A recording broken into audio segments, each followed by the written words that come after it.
Boa tarde.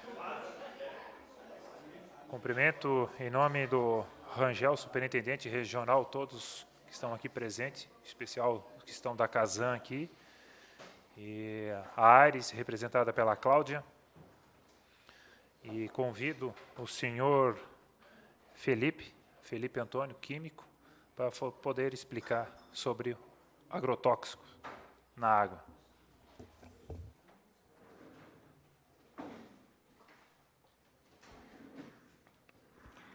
Boa tarde a todos. Obrigado por estar liberando um espaço hoje para a gente estar esclarecendo um pouco esse fato. Agradeço todo mundo que está aí hoje presente, para a gente estar discutindo a situação. E peço desculpa um pouco da minha voz, estou falando bastante nos últimos tempos, então deu uma falhada aí, ficou meio fanho. Mas a gente vai trabalhar certinho hoje para estar esclarecendo todos os fatos aí. Então, sou químico na Casan. Minha formação é bacharel em Química, tenho mestrado em Físico-Química também, e trabalho na Casan justamente na parte de controle de qualidade. Atuo junto aí com 10 laboratórios, mas a gente vai estar mostrando um pouco aí na apresentação aí. Então, os principais objetivos que a gente tem hoje aí é demonstrar a segurança da água e demonstrar que ela é apropriada para o consumo dela, e também trazer um pouco da relevância do trabalho que o Ministério Público executou e dos ensaios que ele fez, que, de certa forma, são bastante interessantes, justamente porque despertou essa discussão que a gente vem tendo já trabalhando há algum tempo aí em todo o Estado. Então, aqui só para ilustrar um pouco como que é hoje estruturado a questão de qualidade da Casan. Então, a gente possui 4 superintendências, uma no oeste, uma na região norte, uma na região sul e na região metropolitana. Cada superintendência dessa hoje possui laboratórios regionais para fazer o controle da qualidade da água distribuída e também na análise de efluentes. Aqui na região norte, então, a gente possui um laboratório em Rio do Sul, um laboratório regional em Pissarras, outro laboratório regional em Curitibanos e outro laboratório regional em Mafra. Só para vocês terem uma ideia, aproximadamente em um ano, a junção de todos esses laboratórios, mais as unidades de tratamento, executam em torno de 1.385.768 análises em prol da segurança da água distribuída. Então, a gente não faz poucas análises, sim, faz análises muito mais do que, às vezes, é nos exigidos, justamente para garantir e trazer a segurança da água que é distribuída para toda a população.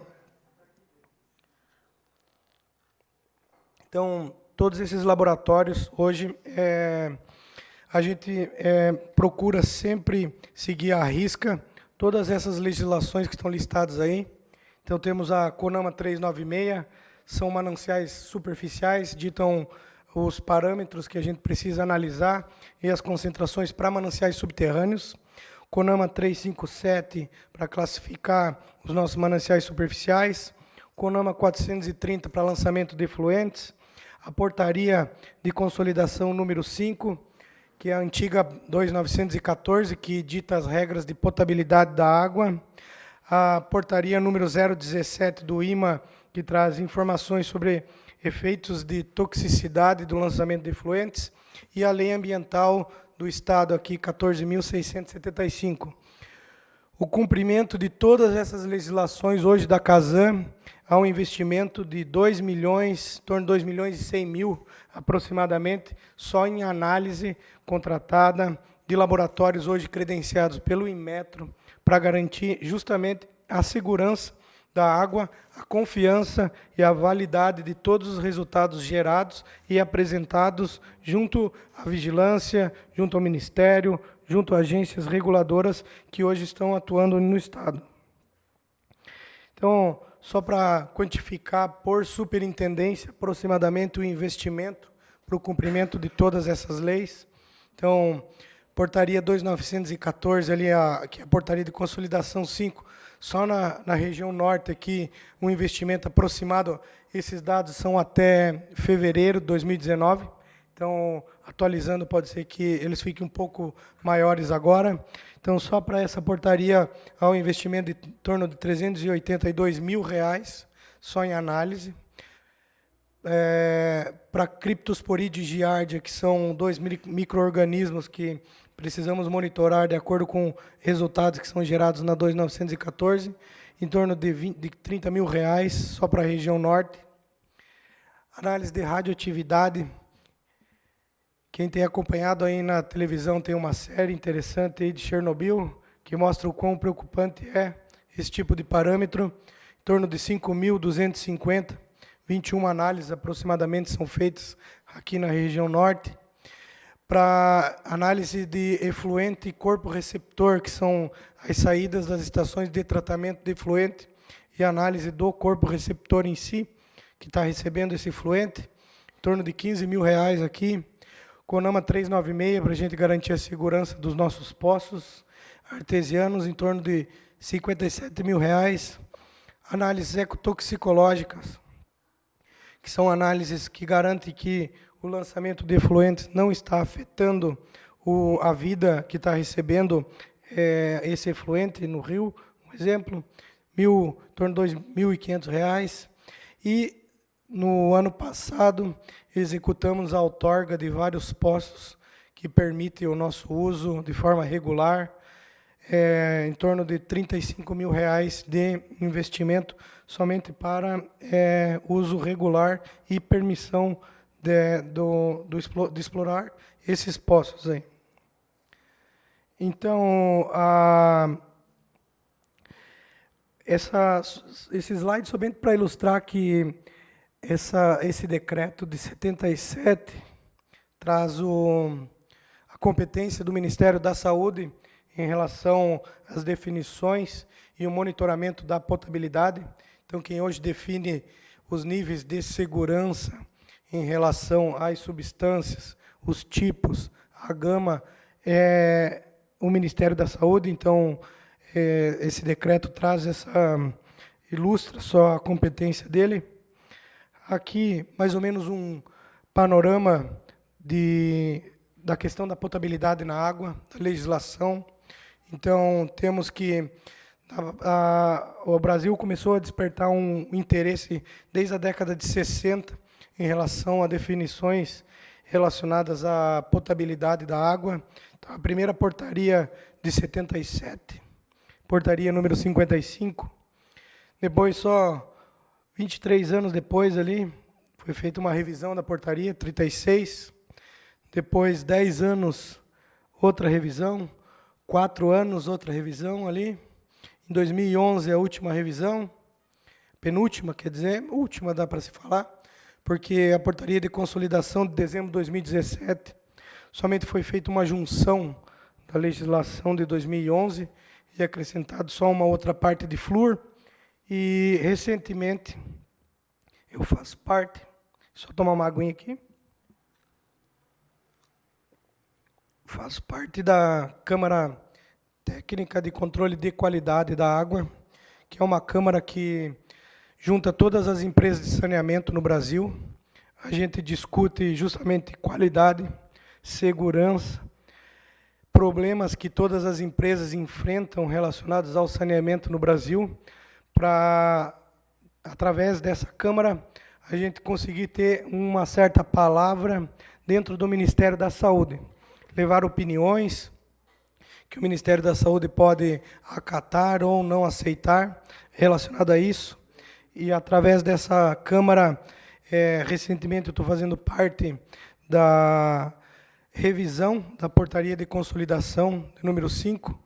Então, segunda-feira agora e terça, eu estava em Belo Horizonte, junto com uma equipe. Vou apresentar algumas informações privilegiadas que vieram dessa discussão. E a gente estava discutindo justamente agrotóxico em relação à revisão da portaria. Quais substâncias, quais as concentrações, se elas são seguras, se elas não são, qual a metodologia que deve se adotar para selecionar esse tipo de substância. Então, uma equipe bastante qualificada estava reunida lá, tanto tendo contribuições do Ministério da Saúde, professores da Universidade Federal de Viçosa, Ouro Preto, Anvisa, consultores em toxicologia, que são professores da Unicamp, contratados pelo Ministério da Saúde, e consultores químicos também, que fazem parte da discussão por trás de todo esse assunto relacionado à portaria. Então, faço parte somente da revisão da parte química da portaria. As outras, parte burocrática e a parte microbiológica, são outros componentes da Câmara Técnica de Qualidade. Então, a CASAN hoje tem 2 cadeiras dentro dessa Câmara, junto com outras 22 empresas de saneamento no Brasil todo. Então, a portaria hoje, ela traz para nós, demonstra, na verdade, a obrigatoriedade e a necessidade relacionada a análises microbiológicas que a gente precisa executar, análises físico-químicas, quais substâncias, quais as concentrações permitidas dessas substâncias devem ser analisadas, os agrotóxicos, que é o tema que a gente vai estar conversando, precisam ser tratados, produtos secundários de desinfecção e outras situações que a gente precisa estar seguindo em relação ao tratamento de água e ao fornecimento da água para toda a população. Na portaria também, ela estabelece para nós hoje quais as frequências que precisam ser trabalhadas em cima desses parâmetros. O plano amostral seria o planejamento desse plano. Ele é definido com base na legislação. Esse plano é encaminhado para a vigilância municipal. A vigilância municipal tem o direito de questionar, exigir ou comentar algo relacionado ao plano. Isso está descrito na própria lei. Então, há um conhecimento prévio do município em relação ao plano amostral, já a partir de janeiro, sempre de cada ano. E também o que ela traz são os valores máximos permitidos. Esse foi o principal tema que a gente discutiu agora em Belo Horizonte, que são os valores que trazem segurança para a população. São os valores que, a partir deles para baixo, não há vestígios ou indícios de que eles são nocivos à população. Então, você pode estar exposto até uma certa quantidade, até um certo nível que não há nocividade, baseado tudo isso em discussões técnicas, dados científicos, pesquisas científicas. Tudo isso não foi embasado simplesmente em um achismo, mas sim em metodologias concretas, metodologias científicas, definidas por universidades de renome, órgãos internacionais que tratam do assunto. Então, o valor máximo permitido, ele é definido através de uma análise de risco. Não é simplesmente só lido trabalhos, escutado pessoas, mas sim há uma análise de risco por trás de toda a definição desse valor. Essa análise de risco, obrigatoriamente, ela necessita que seja feita análise de evidências epidemiológicas e toxicológicas, que são as evidências de realmente a nocividade. Essas evidências, muitas vezes, no Brasil hoje, a gente tem uma carência de pesquisa científica relacionada a esse assunto. Então, cabe a nós procurar a informação em instituições internacionais. Uma delas é a Organização Mundial da Saúde, uma instituição de bastante renome, a Agência Americana Ambiental, o Instituto Internacional de Câncer, a Agência Ambiental Canadense, é uma outra agência que tem bastante renome, a Agência Ambiental Australiana, a Agência Ambiental de Nova Zelândia e a Agência Ambiental da Europa, que, diga-se, no mundo hoje é a mais restrita e a que mais limita certas substâncias. Além disso, a gente precisa também trazer informações relacionadas ao potencial tóxico dessas substâncias. Esse potencial tóxico está relacionado com propriedades físico-químicas que essas substâncias possuem, algumas características delas que vão estar ligadas com lixiviação no solo, permanência no solo, se essa substância pode estar bioacumulada em seres humanos ou outros micro-organismos. A intensidade do uso, esse é um fator bastante crucial. Hoje a gente tem bastante informação dessa intensidade do uso junto ao IBAMA. Aqui em Santa Catarina, talvez a SIDASC possa ter informações que a gente possa estar compartilhando relacionado a essa intensidade do uso, mas o item 2 e o item 3 apresentados aí, eles formam um binômio muito interessante na análise, que seria toxicidade e exposição. Então, a intensidade do uso está relacionada com o quanto estamos expostos a esse tipo de substância, e o item 2 está relacionado se elas são tóxicas ou não.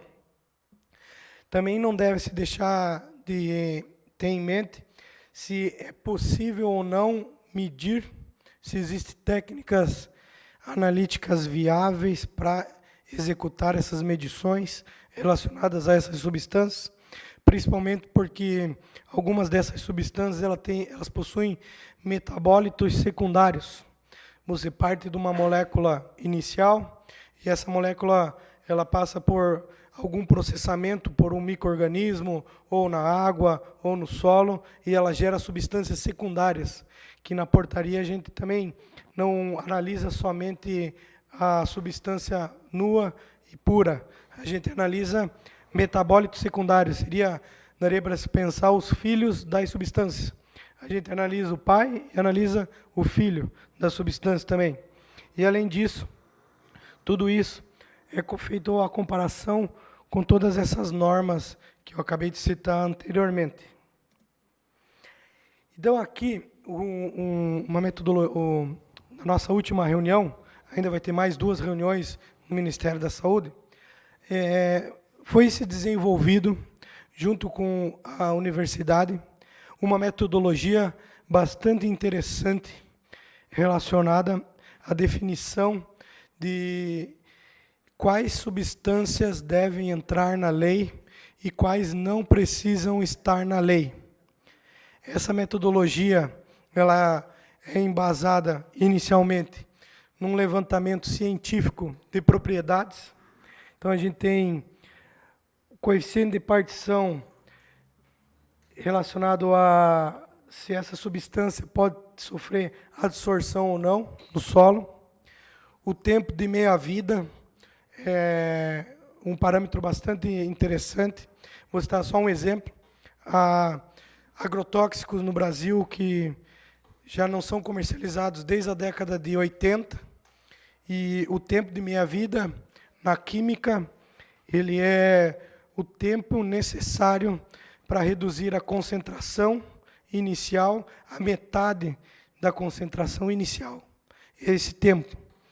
Então, as substâncias no Brasil que eram comercializadas, que não são mais comercializadas na década de 80, e o tempo de meia-vida chega a 100 anos. Então, vamos monitorar hoje substâncias que já não são mais comercializadas, elas ainda são presentes, porque elas são persistentes e o tempo de meia-vida delas é muito grande. Além disso, não podemos desprezar o tempo de meia-vida na água e o tempo de meia-vida no solo. São tempos diferentes, dependendo da substância e da característica dela. Esses tempos são bastante diferentes, dá para se falar. Principalmente porque algumas substâncias têm tempo de meia-vida em água de horas, mas no solo chega a meses. Então, deve-se levar em consideração. O índice de Gus, ele reflete o potencial de lixiviação que essa substância possa ter. Ele está relacionado se a gente vai encontrar lá no fundo de um poço artesiano ou não. O índice de Gauss está relacionado ao transporte dessa substância pelo solo. A constante de Henry, que é uma constante que relaciona se essa substância pode ser volatilizada ou não da água. E uma constante de bipartição ali, o KOW, que é uma constante que traz a informação de bioacumulação da substância em seres vivos. Esse é o primeiro critério da metodologia que foi desenvolvida e está sendo aplicada agora na última revisão. Então, veja, só aí já traz para nós aí, no mínimo, 1 ano de pesquisa para levantamento de dados. 1 ano porque foi se analisado 845 substâncias. Toda a análise se embasou em 845. O segundo critério é o estabelecimento de faixas. Espera um minuto. Essas faixas para segurança. Estabelecida critérios de segurança em todas elas. Depois, foi feita uma análise relacionada ao tempo de meia-vida e a capacidade de absorção ou não no solo. Mais 2 critérios para ser avaliadas todas essas substâncias. Além disso, foi criado uma matriz de risco, que é um terceiro critério, onde a gente precisa pontuar essas substâncias para posteriormente elas serem analisadas a partir da matriz de risco, que é esse quadro colorido abaixo, onde a gente avalia o IDT. O IDT é a ingestão diária total. Essa ingestão considera tanto a água quanto alimentos. Hoje, no estudo que foi executado, considera-se que 20% da exposição a uma substância como um agrotóxico parte da água, os outros 80% parte de alimentos. Então, a gente tem nessa pontuação ali, quanto menor o índice diário total ali, a ingestão diária total, maior é a pontuação. Significa que ele é mais tóxico. Do lado, no quadro ao lado, a gente tem a comercialização em toneladas, que foi analisado de 2009 a 2016. Então, quanto maior a comercialização, maior é a incidência de exposição dessa substância no Brasil. Então, hoje a gente tem o Roundup, que é o glifosato, é o campeão em consumo no Brasil, é o que a gente tem hoje mais exposição. Ele é bastante discutido e bastante tinhoso nas discussões, justamente devido à exposição e também pelo lobby de consumo que existe no mundo. Talvez possa se comparar que é o agrotóxico mais consumido no mundo hoje. Então, a partir de tudo isso, além de as substâncias terem sido expostas desde o primeiro critério, segundo critério, terceiro, quarto e o quinto, das 845 substâncias, a gente fez uma análise, um crivo, sobraram 231 substâncias. Dessas 231, 35 não são autorizados hoje no Brasil. 61 são compostos que não estão ainda regulamentados. 7 são substâncias que hoje já estão inclusas na própria portaria. No total, então, 135 ali de substâncias autorizadas hoje para consumo aqui no Brasil. Então, o quadro 1 que eu apresentei lá inicialmente fez um crivo e excluiu 20 substâncias a partir da análise daquele quadro. No critério 2, que é o segundo quadro, 10. No critério 3, 8. No critério 4, 4. No 5, 7. E no final sobrou 86. Ainda dessas 86, necessitamos ainda lá no grupo criar um critério adicional, que, no meu ver, talvez seja o critério que possa ser o que vai definir o final da revisão. Esse critério ele traz o comprometimento dessas substâncias aí com a ingestão diária total. Então, há um comprometimento da concentração dela num valor máximo que a Anvisa e todas as instituições internacionais consideram seguro. Se esse comprometimento excede um valor definido, essa substância necessariamente, apesar de ela ter sido excluída numa análise anterior, ela entra no quadro novamente para fazer a análise. Mas depois de toda essa análise das 86, restou ao final 32 substâncias para serem ainda analisadas. Ainda estamos discutindo no grupo a inclusão de outras substâncias ainda, que foram excluídas em critérios anteriores, mas que o grupo entende que elas necessitam ainda ser discutidas e inclusas. Então, aqui,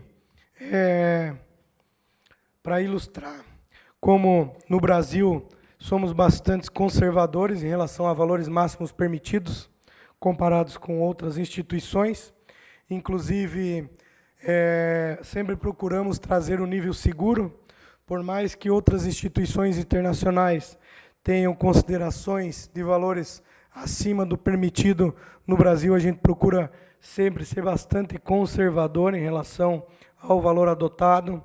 Então, um exemplo, 2,4-D, 30 microgramas por litro, é o valor máximo permitido, é o recomendado pela OMS. Estados Unidos, Canadá, Austrália, Nova Zelândia, valores superiores em relação a isso.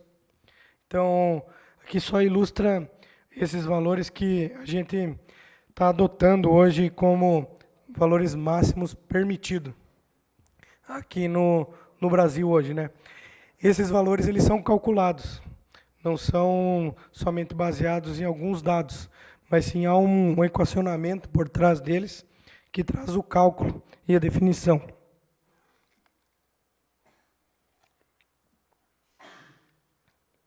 Então, a legislação brasileira hoje, a gente procurou, então, trazer informações da norma americana, da norma canadense, da norma australiana, da norma da Nova Zelândia e ainda da Organização Mundial da Saúde, para a definição do valor de VMP. Então, o cálculo de VMP, ele considera uma pessoa de 60 quilos consumindo 2 litros de água durante a vida toda, exposta à ingestão máxima total. Essa ingestão máxima total é um valor bastante conservador. Se depois, por curiosidade, vocês podem chegar em casa, entra no site da Anvisa e procura lá monografias da Anvisa. Essas monografias são documentos que a Anvisa estabelece pós-liberação, que traz quais cultivos é permitido o uso de agrotóxicos, quais os limites máximos que cada alimento é permitido você ter ele exposto, e ainda a ingestão diária total. A ingestão diária é aceitável, não a total. A ingestão diária total considera que você está consumindo todas aquelas culturas no valor máximo de ingestão diária aceitável durante o ano todo, que considero ele um valor bastante conservador. Se vocês pegarem algumas monografias lá, vão ver que alguns agrotóxicos é permitido o uso em mais de 10 tipos de cultivo. Ninguém consome mais 10 tipos de cultivo todo dia. Então, é um valor bastante conservador, justamente em prol da segurança e da saúde da população. E ainda por cima, considera uma exposição crônica, através de uma análise de toxicidade aguda, que essa análise é você estar aplicando o agrotóxico, estar em contato direto, não com níveis muito abaixo, níveis muito inferiores aos que são considerados permitidos. Então, essa análise é uma exposição crônica que você possui em relação a esse tipo de substância. Então, hoje aqui, só para vocês terem uma ideia, então, o Ministério da Saúde regulamenta a potabilidade. As agências reguladoras, ARES, ARESC, aqui no Estado, junto com a vigilância, nos fiscalizam. Então, todos os nossos dados são informados para a vigilância, para o Ministério e para a ARES. Então, são dados abertos. Se há problemas que são identificados no crivo de todos esses órgãos, eles nos comunicam, somos notificados para serem tomadas providências. Então, ali mostra o fluxo de como é feito hoje. E, além do mais, além da ARES e da vigilância, está prestando contas ao Ministério, a CASAM também, de forma indireta, hoje, presta contas ao Ministério da Saúde. Então, em prol de tudo isso que a gente executa nos nossos laboratórios hoje, relacionado à qualidade, além de estarmos já acreditando algumas das nossas unidades na ISO 17025, vamos ter reconhecimento do Inmetro relacionado à validade e à segurança dos dados que são gerados em nossos laboratórios. Desenvolvemos o nosso Sistema Integrado da Qualidade, que é hoje um sistema informatizado, onde a gente desenvolve os planos, cadastra pontos, tem o controle da latitude e longitude de todos esses planos, justamente para garantir a rastreabilidade. Então, conseguimos ter análises online em campo. No momento que o nosso amostrador está em campo analisando algumas substâncias, a gente já consegue ter acesso ao resultado momentaneamente. Todos esses dados hoje, o principal portal que a gente se comunica hoje com o Ministério da Saúde é o CISÁGUA. Ele é do programa Vigiágua, que a vigilância estadual controla hoje e monitora. Então, esse programa ele é um programa bastante interessante. Só uma curiosidade, no Brasil hoje,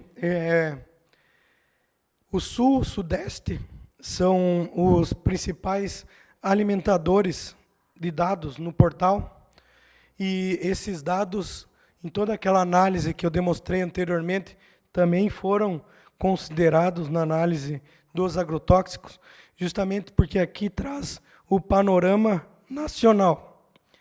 Aqui a gente consegue saber, por região, o número de análise que é feito, se tem ou não tem certas substâncias, quais as concentrações que são identificadas, quais os valores máximos dessas substâncias, valores mínimos que são encontrados. Então, é o portal hoje que o Ministério da Saúde tem mais preciso em relacionado ao controle. Pena que vários outros regiões do Brasil não tratam ele com a mesma seriedade que nós aqui tratamos, relacionado no fornecimento de dados, porque muitas vezes, após revisões de leis, outras regiões possam sofrer consequências dessas revisões, justamente pela falta de informação que eles não prestam. Então, acabam tendo que acatar com mudanças na lei, justamente porque não contribuem da maneira como tem que contribuir.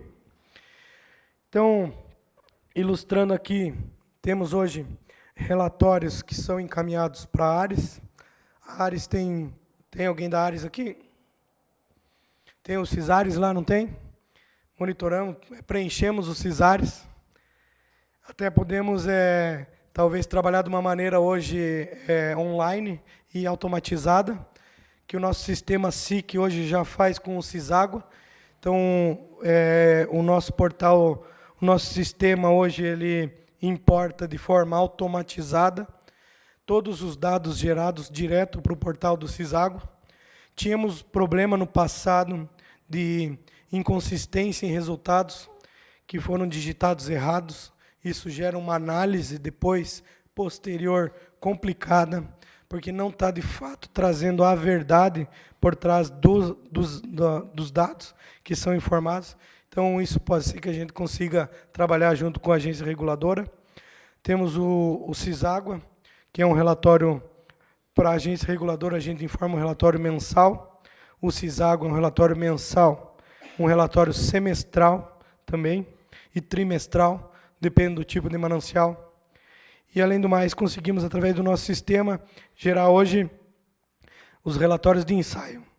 Só para vocês terem uma ideia, no Brasil, somente a Casan e a Sabesp fazem a importação automática dos dados para dentro do Ministério da Saúde. Nenhuma outra companhia de saneamento, além dessas duas, tem hoje esse nível de acesso e informatização junto do Ministério. Então, é uma preocupação que a gente desenvolveu e a gente começou a identificar essas inconsistências em prestação de dados e informação. Então, a gente procurou diminuir esse gap hoje. Então, junto com a Sabesp, estamos na vanguarda desse sistema. Aqui, só para ilustrar o Vigiago, o portal. Para ter acesso, tem que solicitar. O acesso é liberado a partir do Ministério. Há agentes estaduais hoje que controlam esse acesso e liberam e permitem o quão você pode acessar as informações dentro dele.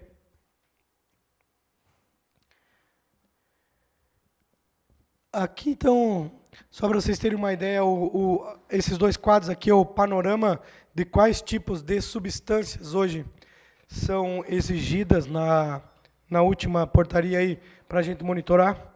27 delas, dentre delas, algumas dessas substâncias já não são mais comercializadas no Brasil. Vou só citar alguns exemplos aqui. O 2,4-D, o 2,4,5-T, ele é o agente laranja, usado na Guerra do Golfo, no Vietnã, desculpa. Então, a mistura dessas duas substâncias é uma arma química. No Brasil, então, é necessário a gente ficar monitorando elas. O DDT, ali embaixo, já não é mais permitido o comércio no Brasil, se eu não me engano, desde a década de 80. Mas só para vocês terem uma ideia, a persistência dele no ambiente, 50 anos depois, localidades onde ele era armazenado possuem hoje concentrações extremamente tóxicas. Então, é um agente bastante persistente, por isso a gente está monitorando essa substância. Deixa eu ver outra aqui. Não tem aqui ela aqui, mas ia trazer só uma curiosidade para todo mundo aí. Qual era mesmo, me fugiu agora o nome da cabeça, tinha um remédio para piolho no passado, o Neucid. Isso mesmo. O Neucid, a formulação dele no passado era um agrotóxico hoje proibido no Brasil, extremamente tóxico. E a população aplicava, né, na cabeça da criançada, nos cachorros, né, contra pulga e piolho, né. Era, então, um agrotóxico que era muito tóxico e usado muito no passado de uma forma que as pessoas estavam expostas de uma maneira crônica. Mas hoje mudou-se a formulação. No dia que a gente estava... mais fácil, acho que raspar ou pentear, né? No momento que a gente estava lá no Ministério discutindo esse assunto aí, o pessoal começou a pesquisar sobre alguns medicamentos para piolho e encontraram lá o Nedax Plus. Tinha o Nedax e o Nedax Plus. O Nedax, a composição não tinha esse agrotóxico. O Plus tinha. Então, só para ter uma ideia. Mas eles não são mais permitidos. Não é mais regulamentado. Quero aproveitar aqui para também trazer uma informação da colega da Anvisa, lá de dentro do Ministério, relacionada também a algumas reportagens relacionadas à liberação de diversas substâncias que vêm sido feitas no Brasil. É uma informação não tão correta. A diretora lá da Anvisa dessa área me encaminhou um e-mail, onde relata que de 2016 até 2019, somente 4 novas substâncias foram credenciadas no Brasil. O que acontece é que a Anvisa facilitou o cadastro e a avaliação, encurtou o tempo e agilizou esse cadastro e essa avaliação para a liberação de substâncias em outros cultivos. Então, reportagens, vocês vão ver aí, foi liberado 169 agrotóxicos desde o início do ano? Não. De 2016 a 2019, agora aí, 4 novas substâncias foram liberadas. O que aconteceu foi que foi permitido o uso de diferentes substâncias em outros cultivos, que antes não eram. E também entrou-se com substâncias que são paralelas a elas. Então, ocorreu liberação em novos cultivos dessas substâncias. Então, só aqui para vocês também terem uma ideia no quadro, a unidade de medida ali, micrograma por litro. Na química, o ppb, parte por bilhão. Então, 1 micrograma é 0,000001 grama.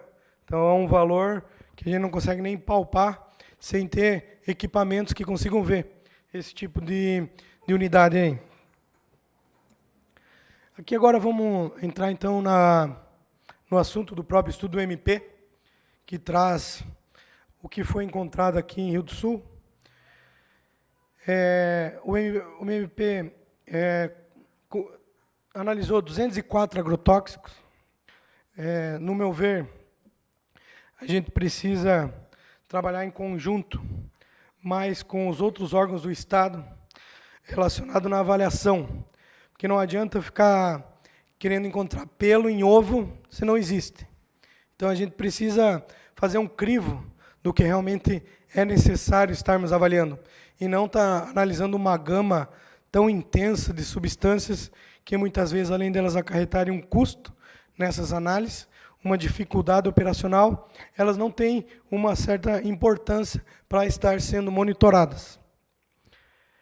Aqui em Rio do Sul, 197 das 204 não foram identificadas, somente 7 nessas substâncias. Estão listados no quadro abaixo. Atrazina, diuron, imidacloprido, metalaxil-M, metalocloro, tebuconazol, trifluomuron. Quais dessas substâncias estão na portaria hoje? Atrazina, diuron, metalocloro, tebuconazol. Imidacloprido, metalaxil e trifluomuron não estão hoje na portaria. São imidacloprido inseticida, o metalaxil-M é um inseticida, se estiver errado me corrijam, fungicida, né? Isso. E o trifluomuron é um inseticida, né? Todas essas substâncias, se vocês pesquisarem, elas são permitidas pela Anvisa. Se vocês procurarem na monografia, vocês vão identificar os cultivos dela. Todas elas são permitidas no cultivo de cebola, fumo, tomate, pimentão e mais uma sequência de outros alimentos aí de consumo. No crivo que foi feita na última reunião no Ministério, imidacloprido, metaloxil-M e trifluomuron foram eliminadas no crivo, não indicaram ter potenciais de bioacumulação, não indicaram ter potenciais carcinogênicos. Então, são substâncias que, no critério estabelecido por toxicologistas, professores de química, outros integrantes do grupo lá, da Anvisa, do Ministério, consideraram que são substâncias que não têm uma nocividade considerável para a população. Então, não se tem valor máximo permitido para elas. Somente existe a ingestão diária aceitável, que é uma ingestão estabelecida na monografia da Anvisa. A atrazina, o diuron, o metalocloro, o tebuconazol passaram no crivo. Vão ser substâncias que ainda vão ter que ser analisadas. E a gente vai continuar analisando. Porém, devemos tomar sempre como cautela o valor máximo permitido dessas substâncias. Esse valor máximo permitido, ele é bastante conservador em prol da segurança e da saúde da população.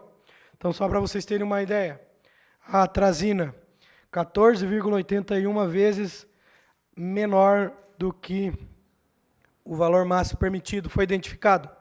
Então, para você chegar aí nesse 2 microgramas aí, no mínimo você tem que tomar 10 litros de água num dia. O diuron, 125 vezes menor. Metalocloro, 59. Tebuconazol, 1.313 vezes menor do que o valor máximo permitido. Então, só para ter uma ideia, o tebuconazol, para você se expor a esse valor, no mínimo você vai ter que consumir num dia mais de 100 litros de água. Talvez hoje eu consegui consumir.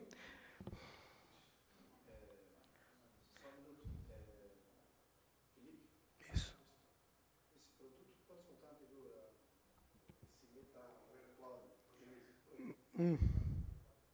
Qual? Obrigado. Felipe, esse produto metalacloro, né? O metalaxil é um fungicida. E o que significa o metalacloro? Para que ele é usado? Isso, onde a gente encontra esse produto? Vocês utilizam ele, a Casão utiliza esse produto? Não. Nenhuma dessas substâncias. Justo, então da onde não, ele... provavelmente esses produtos vêm da lixiviação do solo e da aplicação na agricultura. Tipo um fertilizante? Não, o fertilizante não é enquadrado aqui, mas o metalocloro ele é um inseticida. O pessoal da cidade, quem é inseticida? Metalocloro ele é um inseticida ou é o herbicida? Inseticida. Inseticida. Então, provavelmente, ele é usado em algum cultivo. Em nenhum momento a Casan utiliza esse tipo de substância. Queria só esclarecer isso. Então, provavelmente venha de lixiviação do solo ou aplicação na agricultura dele. Ótimo. Aqui é um herbicida? Herbicida, né? Aqui o portal onde vocês vão encontrar as monografias da Anvisa, que tem todas as substâncias permitidas. Informações, se quer saber do cultivo dessas informações, pode acessar o portal, vai lá na letra M, que você vai encontrar a monografia dessa substância. Então, aqui, só para trazer informações da própria monografia, temos o limite máximo de resíduo, que é a quantidade máxima de resíduo de agrotóxico ou afim oficialmente aceita no alimento. E temos a ingestão diária aceitável, que é a quantidade máxima que ingerida diariamente durante toda a vida parece não oferecer risco apreciável à saúde. Veja só, ela é em miligrama por quilograma de peso corporal. Então, um exemplo ali, imidacloprid, o IDA dele, que é a ingestão diária aceitável, 0,05 miligramas por quilograma de peso corporal. Considera uma pessoa de 60 quilos, multipliquem 60 por esse valor, é 5% do valor que ela vai estar exposta, que ela pode estar exposta. O metalaxil, 0,08. Triflumuron, 0,007. O que podemos analisar aqui, em relação só de uma análise prévia de toxicidade, quanto menor o IDA, mais tóxico é a substância. Mas vejam, é esse valor multiplicado pelo peso. Então, quem aí sabe o peso, pode pegar o celular e multiplicar e ver quanto pode estar exposto. Então, na química a gente tem a concentração, ela é a massa dividido pelo volume. Então, só para ter uma ideia ali, o valor encontrado ali do imidacloprid na análise do Ministério Público ali, para cada 1 litro de água, temos 0,000 miligramas naquela análise. Não indica que se você pegar água amanhã vai ter, mas vamos considerar a amostra coletada.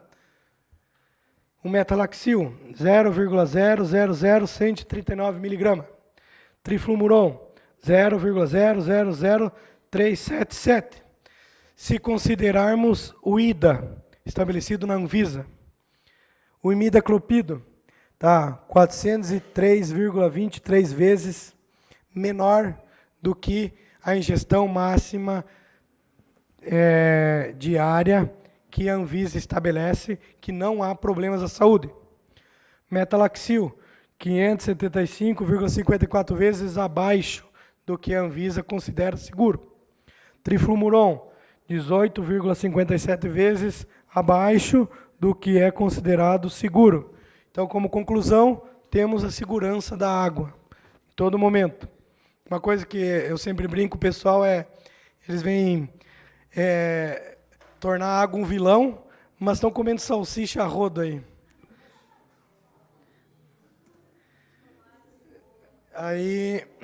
Então, o que a gente passa? A gente passa que a mídia muitas vezes procura sensacionalismo em reportagem e não, de fato, traz a informação como ela tem que ser transmitida para toda a população da maneira correta. Fica num ocultismo por trás, em prol hoje de cliques de internet, né, e seguidores de páginas. Então, mesmo eles trazendo uma reportagem que tem 1000 palavras, o que interessa ali, entre os que têm parâmetro estabelecido, o limite não foi ultrapassado. Então, uma frase traz muito mais do que uma reportagem, às vezes, inteira, contendo várias palavras. Só para ver. A água chega às torneiras com... Além disso, a gente também está passando por um problema que estamos discutindo lá no Ministério da Saúde, numa interpretação química, que vocês já devem ter visto aí um portal de dados do governo, que se vocês entrarem aí tem 27 substâncias em tudo que é cidade. Aquilo é mentira. Há um erro de interpretação na análise de dados fornecida. Hoje a gente fornece um valor, que é o limite de quantificação, e esse é um parâmetro metodológico e não do equipamento que mede. E quando ele está abaixo desse valor, considera-se inexistente. Mas o Ministério da Saúde está teimando em alguns fatos que há vestígios de substância. Você não pode alegar essa informação numa análise química sem conhecer o limite de detecção. Então, existe o limite de quantificação, um termo técnico, e o limite de detecção. Se você não conhecer o limite de detecção, não pode afirmar se existe ou não. Então, também é um erro que esse portal de dados aí do governo que foi compilado está trazendo bastante desinformação à população. Não, beleza. Então, já está aqui, só falta mais. Está acabando já aqui. Então, realizamos análise em laboratórios terceirizados. Estamos já certificando o nosso laboratório no Inmetro. Esses laboratórios nossos terceirizados são contratos de licitação. Temos históricos de resultados que a gente pode compartilhar a fim de cruzar informações com outros órgãos no Estado. A Casan hoje tem esses resultados são avaliados periodicamente pela agência, pela vigilância, pelo corpo técnico da Casan. Além disso, a vigilância estadual, participamos do desenvolvimento dessa nota, e essa nota também esclarece que a segurança na água, para quem quiser ler ela na íntegra, é só acessar o site da própria vigilância, trazendo essa informação, que a água de abastecimento ela está conforme. Além disso, a própria Ares emitiu um ofício alegando a própria segurança da água para consumo humano, para tranquilizar a população.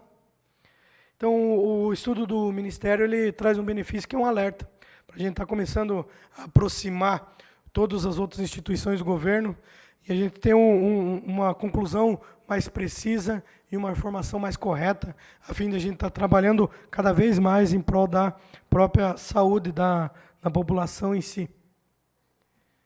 E era isso daí que a gente procurou hoje trazer de informação para todo mundo aí. Espero ter esclarecido todas as dúvidas, ou se ainda tiver dúvidas, ficamos abertos a questionamentos e troca de informações.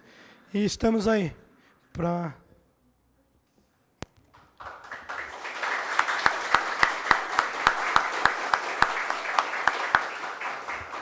Quero agradecer, Felipe, por tua explicação e dizer que essa casa sempre estará aberta para a explicação da Casan, Rangel.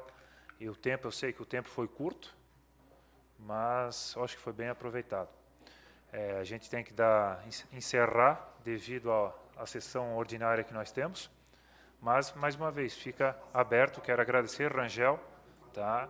Quero agradecer o pessoal da Cidasc, que está aqui também, e a todos que estão aqui da Casan. Então, eu dou por encerrada essa reunião.